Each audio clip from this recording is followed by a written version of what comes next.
안녕하십니까. 경제와 사회 문제를 데이터로 쉽게 풀어보는 미스터 큐TV입니다. 이번 주 시장이 상당히 지금 어려운 그런 상황으로 지금 진행이 돼서 걱정이 많은데요. 특히 이제 미국 시장에서 일단 제기된 불확실성이 있죠. 지금 게임스탑 공매도 이슈인데요. 이런 부분들이 과연 이제 어떤 상황이고 우리 시장에 또 어떻게 영향을 줄 것인지에 대해서 간단하게 알아보도록 하겠습니다. 순서는 일단 게임스탑에 대해서 알아보고요. 그 다음에 이제 우리 시장에서도 지금 최근 들어서 이제 개인들 풋옵션 관련된 이슈들이 좀 있습니다. 거론하신 분들은 없지만 제 눈에 좀 보이기 때문에 말씀을 좀 드립니다. 세 번째는 이런 불확실성에 대해서, 그 다음에 이것이 시장에 어떻게 영향을 줄지에 대해서 한번 알아보도록 하겠습니다. 먼저 간단하게 미국 시장부터 한번 훑어보고 가죠. 다우가 지금 3만이 깨졌습니다. 마이너스 2.03%고요. S&P, 나스닥도 거의 한 2% 가까이 이렇게 하락을 보였고요. 그 다음에 달러 인덱스는 90.535이기 때문에 지금 보면 이거 가지고 지금 시장이 다시 또 위기 국면으로 가야 된다라고 말하기는 어렵지만 지금 현재 지수가 보여지는 상황은 이렇습니다. 그래서 지금 경제적인 어떤 변수보다는 경제 외적인 변수에 의해서 지금 시장이 일단 조정받은 부분이 좀 있지 않느냐라고 보여집니다. 스퀴인덱스 같은 경우도 지금 보면 이런 식으로 말씀을 좀 드렸죠. 그래서 지금 제가 이제 대충 2월 19일 파생 만기를 전후해서 뭔가 미국 시장 같은 경우 지금 미국 시장 기준으로 말씀드리죠. 좀 변화가 좀 있지 않겠느냐, 그때가 변곡점이 아니겠냐 말씀드렸는데 지금 게임스탑이라든지 이런 이슈들이 지금 시장에 영향을 주면서 뭔가 거기서 이제 발생된 어떤 불확실성 이런 것들 때문에 좀 시기가 지금 앞당겨진 게 아닌가라는 그런 생각을 해보게 됩니다. 자, 게임스탑 문제부터 좀 알아보도록 하겠습니다. 어떤 운동을 한다든지 무브먼트죠. 그러니까 이런 것들 할 때 보면 과연 운동이 과연 정당성이 있느냐, 그다음에 또 명분이 있느냐 이런 것들이 있어야 사실은 추동력이 생기는 것이죠. 근데 지금 보면 게임스탑 공매도 관련해서는 지금 많은 분들이 이게 지금 저도 똑같은 생각을 했습니다. 이게 또 한 놈은 공매도 치고 한 놈은 또 공매도 또 공격하고 서로 투기판이 됐구나라고 이렇게 생각을 했는데 이 안에 이면을 들여다보니까 이게 또 이게 장난이 아닙니다. 지금 공매도를 친 애들 입장에서도요 지금 좀 너무 많이 했어요. 공매도를 지금 발행 수량의 140%를 공매도를 했다고 하기 때문에 어떻게 보면 이 숏스키즈 공격을 하는 애들 입장에서는 아주 굉장히 좋은 기회를 포착을 한 거죠. 얘들은 지금 위기에 노출된 거고요. 근데 중요한 건 제가 보기엔 공매도 친 애들은 지금 완전히 지금 보면 위기에 노출된 상황입니다. 이거 옆에서 누가 도와주지 않으면 얘들 죽습니다. 과거에 우리나라에서도 이런 비슷한 사건이 있었습니다. 혹시 기회가 되시면 그냥 인터넷에서 한번 찾아보시면 됩니다. 우풍 상호신용고 이렇게 해보시면 우풍이다, 우풍. 과거에 우리나라 전설적인 증권계의 큰 손이라고 일컫는 분들이 몇 분 계셨는데 그 중에 한 분이 광화문 곰, 그 다음에 백할머니. 근데 이거 백할머니 아드님이 우풍 상호신용고 회장이었습니다. 우풍 상호신용고가요 성도 ENG 주식을 공매도 쳤다가 거기에 지금 이런 위험에 노출되는 바람에 결국에는 뭐 상황이 나중에 어떻게 마무리됐냐면요. 뭐 나중에 한참 지나고 나서 보니까 결국엔 회장님이 결국에는 우풍 상호신용고를 팔았죠. 주인이 바뀌었습니다. 이 공매도가 이렇게 무서운 겁니다. 그래서 지금 좀 이따가 이제 게임스탑의 시가총액도 보여드리겠지만 이게 지금 만만하게 볼 사건은 아닙니다. 자, 그래서 지금 보시면 이 사건이요. 지금 보시면 이 과거에 2011년이죠. 지금부터 10년 전입니다. 이게 항상 10년이면 광산이 변한다고 하는데요. 항상 10년 전에 어떤 일이 발생되고 나면 그때 씨를 뿌리고 나면 이게 계속 우리가 기승전결이라고 하지 않습니까? 이런 식으로 계속 문제를 키우는 거죠. 문제를 키워서 한 번 또 한 10년 정도 지나면 사건이 하나 뻥 터집니다. 지금 보시면 이 2011년도에 월가를 점령하자라는 어떤 무브먼트가 있었죠. 이때 또 보면 지금 보면 금융위기로 어려워서 정부에서 자금 지원해서 금융기관을 살려놨더니 금융기관이 돈 벌었다고 또 자기네들끼리 또 뭐랄까요 보너스 안치하고 말도 안 된다는 거죠. 그래서 그런 문제들이 있었습니다. 그래서 지금 보시면 과연 이게 좀 공정하냐, 지금 사회가 좀 공정한 사회냐 이런 것들에 대해서 지금 굉장히 지금 말들이 지금 많고 있는데 그다음에 이제 이런 것들 때문에 굉장히 분노를 느끼고 있는 그런 것들이 지금 기저에 깔려 있다는 겁니다. 그래서 이런 것들이 게임스탑 공매도 건에 지금 어떻게 보면 딱 표출이 된 겁니다. 그래서 지금 그럼 한국엔 과연 그런 과거 없었느냐? 한국도 보면 과거에 IMF 때 그런 움직임들이 있었죠.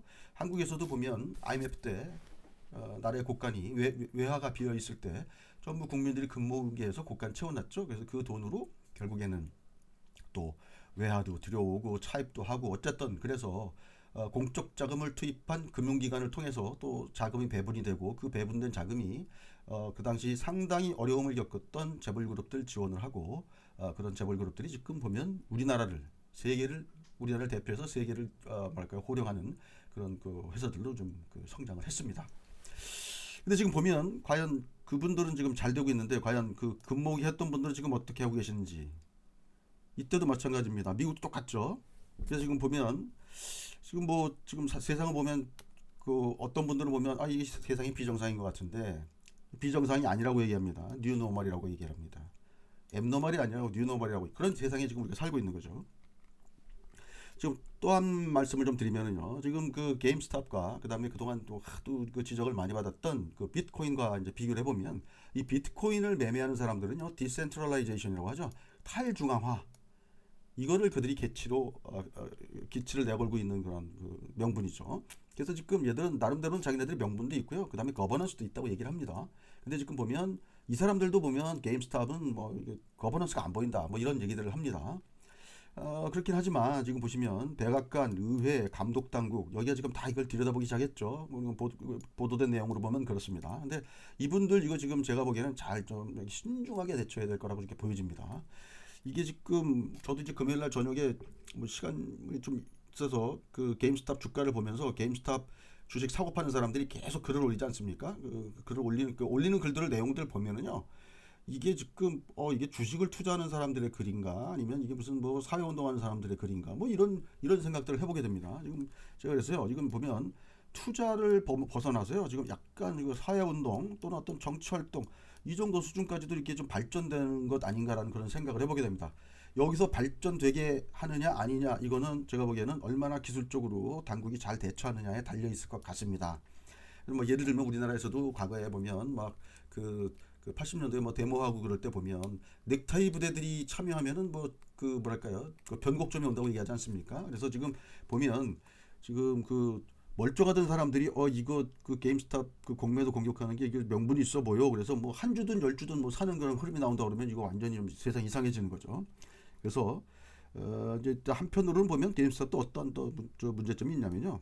그러니까 명분과 정당성을 가지려면 항상 일이라는 게 있습니다. 이로 인한 이익을 소수가 또 다시 챙기는 상황이 없어야 됩니다. 근데 게임스탑 같은 경우는 태생적으로 소수가 챙길 수 있는 어떤 그런 그 가능성이 좀 있는 회사죠. 자, 비트코인 같은 경우는요. 지금 보시면 비트코인을 창시한 사람이나 사토시 나카모토라고 하죠. 이 사람이나 아니면 채굴을 통해 가지고 비트코인을 획득한 사람이나 그다음에 시장에 유통시장에 또 참여해서 사고 파는 사람들이나 전부 이렇게 때로는 협력도 하고 때로는 경쟁도 하면서 공정하게 어떤 룰에 의해서 지금 게임을 하고 있는 거죠. 그래서 지금 비트코인 같은 경우는 뭐 이게 뭐 비싸냐 싸냐 무슨 허구냐 아니냐 뭐 말들은 많지만 어쨌거나 자기네들 나름대로 어떤 시스템 안에서 지금 잘 움직이고 있습니다. 게임스탑 같은 건 어떻습니까? 지금 보면 이건 보면 이런 겁니다. 이제 뭐 한번 세상을 한번 바로 잡아보겠다고 사회운동 차원에서 이제 참여하시는 부분들도 좀 일부 있을 겁니다. 그 다음에 이거 굉장히 좋은 기회가 왔다. 보고 이제 이익을 챙기기 위해서 참여하시는 분들도 투자자들 계실 거고요. 근데 중요한 건 발행시장 쪽에서 항상 문제는 발행시장입니다. 이 발행시장 쪽에서 지금 보시면 대주주, 이 회사 대주주들, 그 다음에 이 회사 임원, 대주주들은 자기가 갖고 있는 지분 가치가 그냥 막 지금 치솟고 있는 거 아니겠습니까? 또 임원들은 보통 이제 우리나라도 그렇지만 외국 같은 경우도 이제 스탁 옵션을 많이 주죠. 스탁 옵션을 행사하면 지금 뭐 조 단위 돈을 챙길 수 있는 사람들이 나오고 있다고 이제 보도도 일부 나오고 있습니다. 그래서 만약에 이런 사람들이 이런 그 뭐 지분을 팔거나 뭐 스탁 옵션 행사해서 주식을 팔거나 해서 사적으로 이익을 그 챙기는 금액이 돈을 넘어섰다 생각하면 과연 사회운동 차원에서 들어온 사람들은 이거 과연 여기에 버틸 수 있는가? 이건 말도 안 되는 거죠. 이런 사람들 다 이탈되는 겁니다. 그럼 이제 결국에는 이런 사람들만 남으면 결국엔 주가는 나중에 쪼그라들게 되겠죠. 자기 이제 원래 가치대로 가거나 아니면 그 이하로 가거나 그런 상황이 올 수도 있습니다. 그래서 제가 보기엔 게임스탑 같은 경우는 이게 제가 보기에는 가장 큰 아킬레스건이라고 좀 생각을 합니다. 그래서 이 관련된 흐름이 뭐 예를 들어서 근데 뭐 대주주나 임원들이 뭐 또 이런 흐름을 또 알아채리고 우리 회사는 뭐 뭐 어떤 회사가 되겠다라든지 뭐 여서 무슨 뭐 여기 뭐 참여하시는 분들과 뭐 어떤 뭐 좋은 일을 뭐 도모에 나가게 된다든지 뭐 이러면서 괜히 이상한 쪽으로 좀 가면 또 상황 또 이상한 쪽으로 진행될 수도 있습니다. 자, 게임스탑 보겠습니다. 게임스탑은요, 여기 보시면 시가총액이요 22빌리언이니까 22조 정도 되죠. 자, 보시면 그냥 대충 140% 공매도를 쳤다고 하는데 그냥 100%라고 치고요. 지금 애들이 한 20조 정도 깨진 거라고 보시면 됩니다. 지금 공매도 친 애들이 만약에 이거 만약에 정리 안 했다 그러면 뭐 AMC도 지금 보면 얘 움직임 보고 지금 옆에서 따라 움직이는 거죠. 그래서 지금 핵심은 게임스탑입니다. 그래서 지금 보면 이 금액이 만약에 올라가면 이 금액이 커지는 겁니다. 그래서 지금 상황을 여기서 잘 다독거려서 좀 이게 해야 되는데 이게 잘못하면은 이게 지금 보면 그 헤지펀드들도 그렇고 금융기관이 서로 다 이렇게 맞물려서 돌아가기 때문에 한 군데서 이익이 터지거나 또 그쪽에서 뭐랄까요 뭐 채무 불이행을 하거나 무슨 뭐 청산을 제대로 못하는 그런 상황이 나온다 그러면 이건 사실 어떻게 보면 시스템을 흔드는 거기 때문에 굉장히 큰 부담을 좀 줄 수가 있는 그런 상황으로 진행될 수도 있습니다. 미국 상황은 이런 정도로 말씀을 좀 드리고 한국 상황 한번 또 말씀을 좀 드려보겠습니다. 한국도 보시면은요, 이게 지금 작년 1월, 2월, 3월 선물 지수입니다. 지금 보시면 2월 달 그다음에 3월 달에 주가가 폭락해 가지고요. 이때 풋옵션을 거신 분들은 좀 상당히 이익을 많이 취했죠. 근데 반대로 이제 여기서부터는 콜옵션을 하신 분들이 그다음에 이제 여기 연말에도 지난 영상에서 말씀드렸지만 여기서 투자했던 우리 그 개인 투자자가 슈퍼매개라고 제가 말씀을 좀 드렸지만 여기서 엄청난 이익을 챙겼다라는 말씀을 좀 드렸습니다. 자, 이게 보시면 1월 28일부터 2월 3일까지 개인들이 풋옵션, 이게 풋옵션입니다. 풋옵션을 금액으로 보면 뭐 한 요것만 봐도 대충 봐도 한 500억, 600억 정도 되죠. 베팅을 했었죠. 자, 보실까요? 여기 보시면 1월 말에서 2월 초까지 했는데 어떻습니까? 2월 13일인가가 옵션 만기였으니까 이때 결국 다 아웃됐습니다. 그죠? 다음에 보겠습니다. 2월 28일부터 3월 3일 날 사이에 일을 갈았죠. 여기서 한 500억 정도 400억에서 500억 정도 들어왔죠. 자, 어디입니까? 여기 2월 말에서 3월 초쯤에 여기서 들어와서 주가가 내려가면서 3월 12일 날 옵션 만기가 있었는데 이때 어떤 상황이 벌어졌냐면 여기서 3월 12일이죠. 이때 금액이 약 한 2천억 정도로 불어나게 됩니다. 이건 과거에 제가 올렸던 영상에 한번 좀 자세하게 설명을 좀 드렸었는데요. 그때 영상 한번 보시면 될 것 같고요. 다음에 어떻습니까? 3월 12일부터 여기가 또 한 2천억 정도 여기서 수익이 난 걸 아마 그대로 다시 또 배팅을 했던 것 같습니다. 한번 보실까요? 여기 보시면 여기서부터 여기까지 풋옵션을 열심히 한 2천억 정도 배팅을 했는데 어떻습니까? 여기서도 주가가 올라가면서 결국에는 눈처럼 녹아 없어졌습니다. 2천억이란 돈이. 결국엔 어떻습니까? 개인이 여기서는 패, 여기서는 승, 여기서는 패. 결국엔 지나고 나서 보니까 나중에 제로가 됐죠. 그러니까 결국에는 패가 된 거죠. 자, 2020년 2월에서 3월 지수 폭락 시기 제가 이거 표현한 겁니다. 500억 해서 한 2천억 정도 그 수익을 났고 다시 또 4월물 풋을 2천억 정도 배팅을 했지만 3월 하순 이후 주가 상승으로 결국에는 제로. 헤지펀드 외국의 헤지펀드 승으로 마무리됐다고 말씀드렸습니다. 그런데 지금 보면 1월 26일 날 보시면 콜옵션 시장에서 개인이 1240억 매도를 했다고 말씀드렸습니다. 보실까요? 이날 1월 26일 날 1240억 매도를 했는데 이거는 뭐 제가 지난 영상에도 보여드렸지만 이거 완전히 먹고 판 금액입니다. 제가 보기엔 거의 아마 특정 소수의 물량이 아니겠느냐라고 보여지는데요. 1월 11일부터 1월 12일 사이에도요. 콜옵션이 어떻습니까? 약 한 1600억 정도 매도가 있었는데요. 이것도 결국 먹고 판 돈입니다. 그래서 옵션 시장에서 제가 슈퍼매기가 출혈했다고 말씀드렸습니다. 이분은 뭐냐면 차월물을 이례적으로 대량 매수를 합니다. 보통 예를 들어서 우리가 뭐 어려운 말을 빼고 말씀드리면 우리가 시간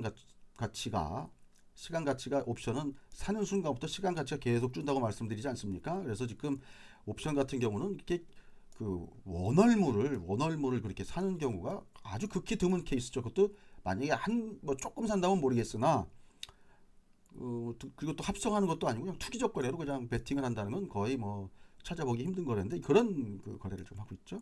옵션은 제로섬 게임입니다. 그래서 개인이 옵션에서 수익을 냈다는 얘기는 지금 보면 나머지 주체가 그 금액을 고스란히 잃었다는 얘기가 되겠죠. 그래서 외국인이 잃었든 아니면 국내 기관이 잃었든 잃었겠죠.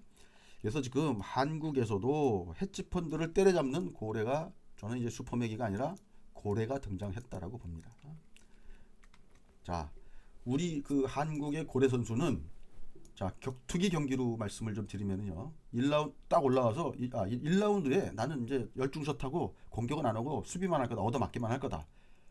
그래서 이분은 공격 안 하고 계속 수비만 합니다. 근데 1라운드에서 지금 보면 공격하다가 상대 선수가 지쳐서 지금 지 스스로 다운된 느낌. 지금 현재가. 그래서 지금 보면 헤지펀드 입장에서요. 지금 보면 굉장히 플레이하는 스타일이 다른, 완전히 다른 이 생물체를 만난 듯한 그런 느낌을 갖는 것 같습니다. 가질 것 같습니다. 자, 그래서 지금 보면 미국도 그렇고 한국도 그렇고 굉장히 지금 큰 불확실성에 지금 직면해 있는데요. 이거는 지금 우리의 불확실성도 되지만 이 그 우리 흔히 얘기하는 헤지펀드들, 큰 손들의 메이저들의 어떤 불확실성이라고 얘기할 수도 있습니다. 미국 같은 경우는요. 지금 보면 투자를 넘어서서 이걸 약간 어떤 그 역사적 운동 정도의 의미를 부여하는 사람들도 일부 있는 것 같아요. 글 올라오는 거 보면. 그래서 그런 투자자도 있을 것 같다.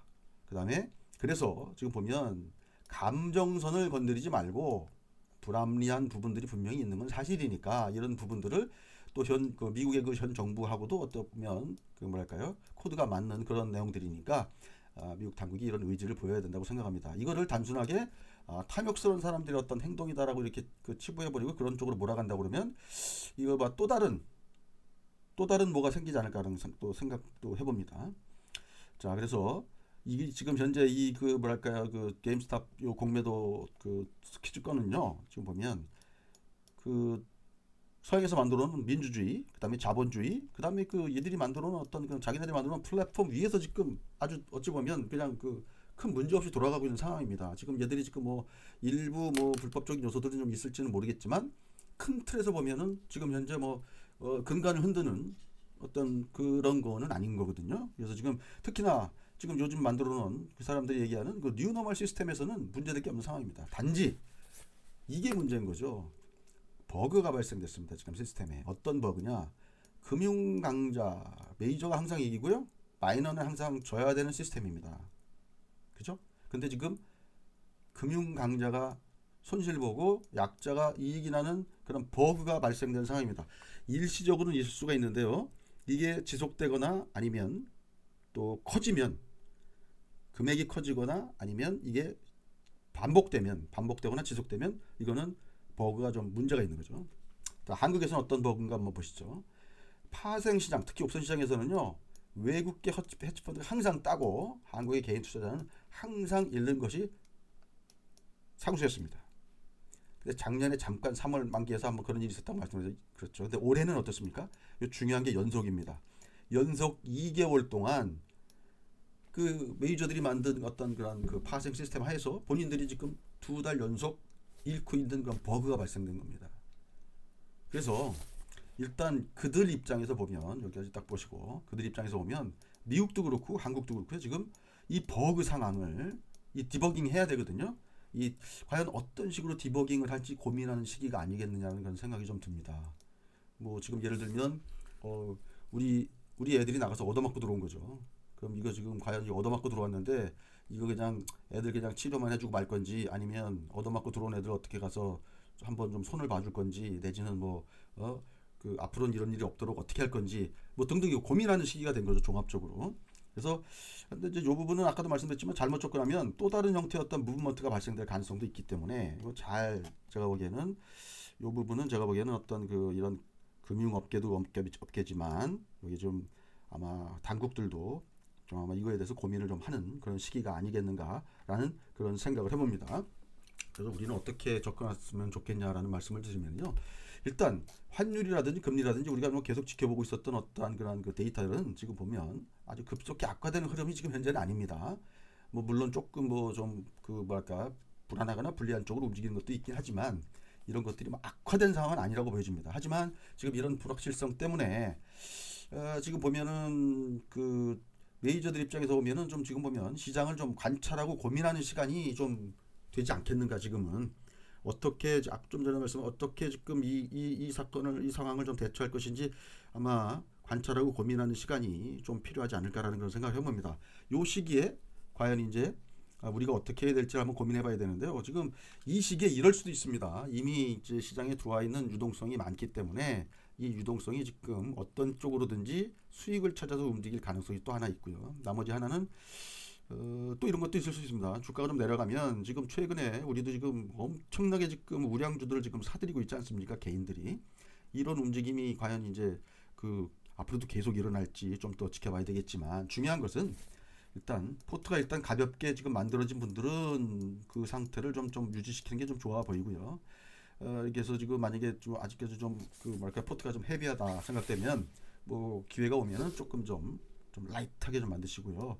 그래서 좀 좋은 주식들을 골라야 되는데요. 좋은 주식에 대한 공부는 좀 계속 해야 될 것 같고요. 그 다음에 좋은 주식도 좋은 시기에 사셔야 됩니다. 그래서 지금 보면 언제가 좋은 시기일지 한번 좀 그런 시기를 좋은 주식도 먼저 고르고 그 다음에 좋은 시기를 어떤 노리는 그런 지혜를 발휘해야 될 때가 아닌가 생각합니다. 여기서 우리가 어떻게 대처하느냐에 따라서 올해 1년 수익이 왔다 갔다 할 수도 있습니다. 그래서 여기서 좀 너무 성급하게 또 너무 또 그 비관적으로 이렇게 그 양극단으로 달리는 일은 좀 자제하시고 좀 시장을 좀 슬기롭게 아주 대처하시면 좋겠다라는 그런 생각을 해봅니다. 이상 미스터 큐 TV였고요. 주말 나머지 잘 지내시기 바라겠습니다. 감사합니다.